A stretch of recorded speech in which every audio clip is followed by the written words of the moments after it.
Kita lanjutkan kembali perbincangan mengenai personil TNI yang berjaga atau akan menjaga di kejaksaan begitu ya. Saya ke Pak Hairul, kalau misalnya kita lihat kan sudah ada MOU sejak 2023 lalu sebenarnya fungsi penjagaan juga sudah ada begitu dari Polri. Apakah nantinya tidak ada konflik kepentingan antara kedua belah pihak karena sama-sama berjaga di sana begitu? Ya mestinya nggak ada kalau sifatnya kolaboratif. Ya, mestinya nggak ada konflik kepentingan ya, menjaga ya, dalam konteks menjaga keamanan. Ya saya kira masa yang mau jaga keamanan terus malah berantem kan nggak masuk lah gitu ya, logika itu. Saya kira ya, sepanjang tujuannya adalah menjaga keamanan dan sepanjang didasarkan pada analisis ini ya, analisis kebutuhannya tadi ya. Ya saya kira nggak akan ada konflik kepentingan mestinya. Tapi ya. sudah Tapi ini kan masalahnya kan jadi keruh begitu ya, karena ada kekhawatiran-kekhawatiran yang sebenarnya lebih karena tadi ya lebih karena pikiran ini masalah nggak dengan polisi ini kalau ini kalau pengamanan ini dilakukan pemisahan oleh TNI. tupoksinya mungkin. Iya. Apakah sudah sejelas itu? Iya, tingkat keamanan seperti apa yang akhirnya harus TNI yang jaga? Nah itu yang makanya kalau saya mendorong mungkin perlu ya publik diyakinkan bahwa ini berada dalam kerangka hukum yang jelas gitu ya, dan punya tujuan untuk antisipasi tadi, tindakan sebagai tindakan preventif terhadap kemungkinan gangguan keamanan, karena kami akan bekerja keras misalnya begitu untuk melakukan penegakan hukum misalnya seperti itu ya, karena dan ini kan kita melihat beberapa waktu ini kan banyak kasus kakap ya, ini jelas, dan ini kan baru puncak gunung esnya. Nah ke depan ini kan akan makin mungkin bisa mungkin saja ya akan makin banyak, dan itu tentu membutuhkan tingkat keamanan yang lebih serius gitu ya. Makanya TNI dibutuhkan ini penjelasan yang sebenarnya mudah disampaikan ke publik. Selama publik bisa memahami itu ya saya kira tidak ada yang perlu dikhawatirkan lagi gitu ya. Apalagi dikaitkan dengan kemungkinan adanya intimidasi, intervensi. Ya saya kira dalam konteks ini yang akan terintimidasi akan patut mungkin juga untuk merasa takut itu ya justru yang ingin mengintervensi, yang punya kasus, yang punya masalah dengan hukum gitu. Itu yang saya kira harus takut gitu ya. Tapi kalau publik saya kira tidak perlu khawatir bahwa ini akan menjadi ancaman bagi bagi kebebasan mereka atau ancaman bagi hak-hak mereka untuk mendapatkan keadilan misalnya. Termasuk presiden bahwa supremasi sipil ini tidak akan berjalan. Soal supremasi sipil kan tetap ini TNI juga saya kira dalam konteks penempatan personil untuk mengamankan kejaksaan ini kan tidak berinisiatif sendiri ya, didasarkan pada permintaan, dan permintaan itu pun juga tentu juga tidak akan muncul gitu ya kalau tidak ada ya katakanlah lampu hijau dari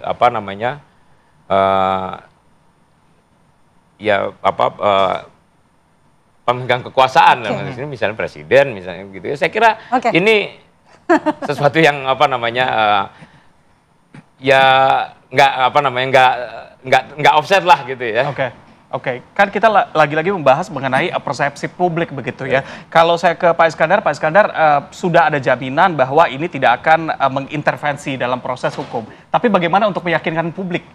Ya, kalau saya lihat gini, meyakinkan publik itu pertama begini, kita berbicara tentang masalah perbantuan itu berbicara tentang regulasi.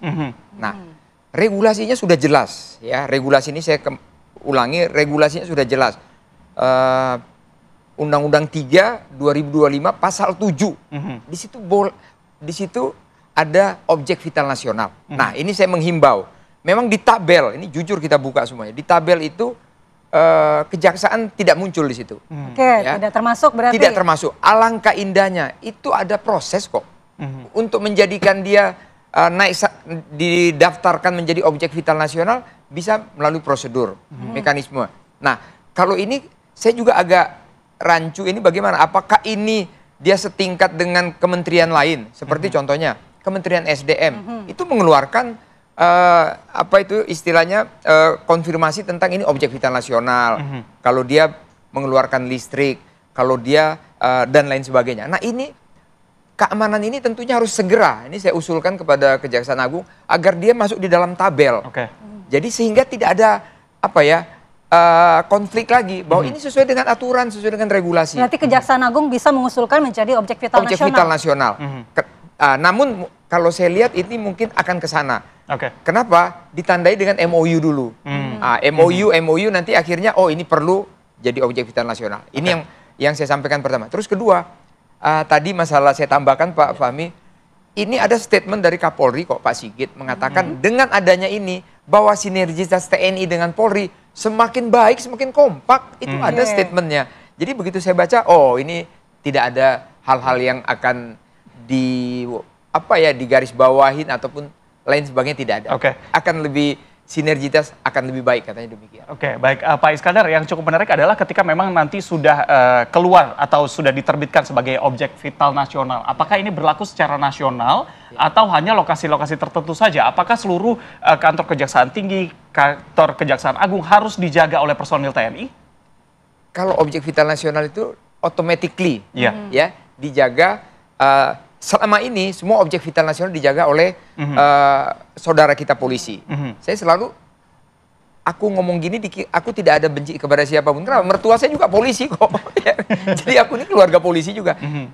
Semua yang jaga itu polisi. Ya, tentunya dengan keluar nanti objek vital nasional ini dijaga TNI ya. Yang tadi Pak Kapolri dengan Panglima TNI akan ada sinergitas untuk menjaga. Saya yakin, saya percaya, manakala penegak hukum ini semuanya kompak, baik semuanya, masyarakat akan tenang, masyarakat akan sejahtera semuanya. Dengan catatan, hajar korupsi ini semuanya. Itu kalau dari saya. Pak Iskandar, kalau memang belum masuk objek vital nasional, tapi kalau kita berbicara mengenai landasan hukum, ini kemarin Kapuspen Maijen Kristoime sudah mengatakan bahwa ini bisa masuk dalam operasi militer selain perang atau OMSP. Tapi OMSP dalam Undang-Undang TNI itu kan harus berdasarkan keputusan politik negara. Betul. Apakah telegram dari pimpinan TNI ini bisa masuk termasuk ke dalam itu? Ini seru banget Mbak ya. Aku dulu di Lemhanas, Sisko TNI ya. Kita selalu mensimulasikan permainan ini nih, yang tadi nih. Bahwa Undang-Undang TNI itu memang ada operasi militer perang, operasi militer selain perang. Namun di bawahnya dikunci. Ya tadi kalimat tadi dikunci dengan harus ada persetujuan. Inilah hal-hal yang akan membuat sesuatu itu agak bisa salah, bisa benar. Bisa benarnya bagaimana? Ini saya kasih tahu bisa benarnya. Pada saat bencana alam, ini saya sampaikan di sini, bencana alam. Itu ada termasuk di OMSP, di luar perang. TNI diminta nggak diminta Mbak, itu wajib hukumnya langsung, misalnya ada Gunung Sinabung, wajib kita Kodim, Lanal semuanya bantu di sana semuanya. Tanpa ada keputusan tadi tuh. Ya. Nah, demikian juga misalnya kita dulu Aceh, itu Angkatan Laut, TNI AD, TNI AU semua terbangkan bantu semuanya. Tanpa ada keputusan dari yang tadi dikunci di bawah situ. Pada saat begitu, manakala kita terlambat Mbak, dimaki-maki Mbak semua Mbak kita nih. Ini kemana nih semuanya. Nah, pada saat di situ kita dipuji-puji. Darat, laut, udara, polisi, kita dipuji-puji membantu karena kita kan mempunyai kekuatan yang begitu baik dan juga kita bisa bergerak dengan cepat. Tapi begitu masalah ini, kenapa sih? Please dong, aku giliran minta. Bencana, terorisme, nggak apa-apa ya? Nggak apa-apa. Tapi begitu yang kayak begini, kenapa sih dipermasalahkan? Please dong. Itu ada perangkat yang diambil, ini saya sampaikan. Karena ini sering saya simulasikan di Lemhanas sama di Sisko gabungan, Mbak. Itu eksekutif, legislatif itu rapat langsung, ya. Ini bagaimana, putuskan. Tapi saya yakin, saya percaya, Panglima TNI menggerakkan ini semuanya. Pasti Pangti paling tidak sudah diinformasikan. Nah, sehingga apa yang kita bicarakan tadi Mbak bilang dikunci, apakah harus izin? Ya tadi, please lah kepada kita semuanya, ya kan? Kalau yang begini-begini, ya yang berat-berat aja. Di undang-undang yang baru kalau nggak salah sudah di revisi ya keputusan politik negara kan diganti dengan bahwa operasi militer selain perang diatur melalui peraturan pemerintah, kecuali untuk tugas perbantuan itu diatur melalui undang-undang. Nah, undang-undang belum ada saat ini, sehingga saya kira MOU ini masih bisa dijadikan jembatan untuk kolaborasi tadi. Dan saya berpesan, menurut survei, saya selalu bicara statistik survei, bahwa maaf ini ya, maaf saya kata kepada seluruh pemirsa TV One, survei mengatakan TNI itu masih yang terbaik dalam hal apakah itu integritas dan sebagainya. Jadi percayakanlah, karena dia adalah garda terdepan untuk bangsa kita ini. Itu dari saya. Baik, Pak Iskandar, kalau kita bicara secara jangka panjang begitu sebenarnya dampak keterlibatan TNI bergerak atau ditugaskan di pekerjaan non militer seperti apa nantinya, Pak? Ya kalau saya bilang, kalau saya begini. Saya katakan lagi, saya pernah sekolah di Lemhanas itu. Kalau kita sudah mulai berdebat di sana, semua kembali ke regulasi. Semua kembali ke aturan ya Pak ya. Nah, manakala regulasi itu tidak dilanggar atau regulasi itu ada yang mengatur, saya rasa tidak masalah. TNI mau bergerak di mana saja. Memang ada kadang-kadang pengamat, nanti profesionalismenya bagaimana? Itu ada kita bagi-bagi ya. Saya sampaikan ya. TNI itu ada yang kombatan, ada yang bantuan, ada sebagainya. Ada yang pemikir-pemikir. Nah, pasti nanti kalau dia duduk di bagian pemikir, ya biar orang yang pemikir ini.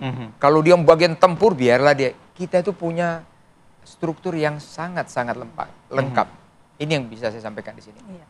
Saya mau ke Mas Herul. Mas, akhir-akhir ini kita melihat bahwa memang TNI banyak dilibatkan dalam wilayah sipil. Belum MBG, kemudian belum ketahanan pangan, sekarang menjaga kejaksaan. Apakah ini nanti tidak menyeret-nyeret arah ke dui fungsi kembali? Enggak ya, terlalu jauh ya kalau ke dui fungsi. Dui fungsi itu di masa lalu itu kan ya tentu berkaitan terutama dengan politik dan bisnis gitu ya. Politik dan bisnis. Nah kemudian jangan lupa juga dulu dui fungsi itu ABRI ya. ABRI ini komponennya dua, TNI dan Polri. Dan dalam konteks masa lalu dui fungsi itu makin efektif, artinya keterlibatan ABRI dalam kehidupan bermasyarakat, berbangsa dan bernegara pada saat itu kan terutama juga ditopang karena adanya katakanlah ya intimidasi atau tekanan-tekanan dari yang terkait dengan penegakan hukum, terutama pada waktu itu kriminalisasi lah misalnya masa lalu ya. Nah dalam konteks hari ini misalnya kejaksaan ini ya, ini kan TNI tidak masuk dalam wilayah itu. Wilayah itu juga sudah sepenuhnya terpisah dari TNI ya. Polri sudah berdiri sendiri, otonom, sehingga kalau toh ada upaya intimidasi, upaya nakut-nakuti itu ya bukan TNI jelas yang paling berpeluang untuk melakukan itu, yang dalam konteks kriminalisasi misalnya, TNI tidak punya peluang untuk melakukan itu. Sehingga kalau kita bicara apakah ini akan mengarah ke dui fungsi, enggak lah, masih terlalu jauh lah kita bicara itu, karena ini kita lihat konteksnya adalah pertama pengamanan ya, dan saya kira TNI sendiri juga banyak belajar dari pengalaman masa lalu, sehingga batasan ruang lingkupnya juga pasti akan diperjelas ya, apalagi dalam dalam hari-hari ini gitu ya. Publik ini kan sangat kritis ya dalam menyikapi persoalan-persoalan negara ini ya, sehingga tentu pemerintah, TNI ya, dan pihak-pihak yang berkolaborasi dengan TNI, dengan Polri, dengan Kejaksaan ini ya tentu juga akan berhati-hati ya, supaya tidak sampai melampaui kewenangan, melampaui ruang lingkup tanggung jawabnya ya. Ini kan saya kira yang diatur, dan ketika kemarin Kejaksaan dan TNI ya katakan bekerja sama ya, salah satunya dalam konteks pengamanan ya, saya kira itu juga tentunya sudah dipikirkan juga bahwa ini sifatnya mungkin situasional dan sementara, tidak permanen begitu ya. Baik, mungkin singkat saja sedikit, berarti ini sudah dipastikan bahwa bukan merupakan bentuk politisasi dari militer begitu ya Pak ya?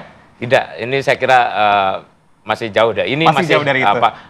Tinggal ini kan penjelasan ke publik supaya publik yakin ini berada dalam kerangka hukum yang tepat dan jelas, itu saja. Nah itu dia, yang penting adalah komunikasinya ya, Iya. malah yang disampaikan kepada publik tujuannya apa, supaya lagi-lagi masyarakat nggak perlu khawatir bahwa adanya penjagaan di TNI di sana bertujuan baik, yaitu untuk mencegah supaya aksi-aksi korupsi atau kasus-kasus besar ini bisa dijalankan dengan aman begitu ya. Betul sekali, Baik, Pak. terima kasih sudah hadir Ya. Pak Iskandar, Terima kasih. Mas Herul di Apa Kabar Indonesia Pagi, dan sudah membahas mengenai TNI yang saat ini menjaga kejaksaan. Mudah-mudahan dijaga supaya penyelesaian kasus-kasus kakapnya bisa aman. Itu dia. Kita dukung semuanya, Pak ya. Amin. Baik, terima kasih. Sehat Terima kasih, selalu. Pak. Para Terima kasih, Pak narasumber. Fahmi. Terima kasih.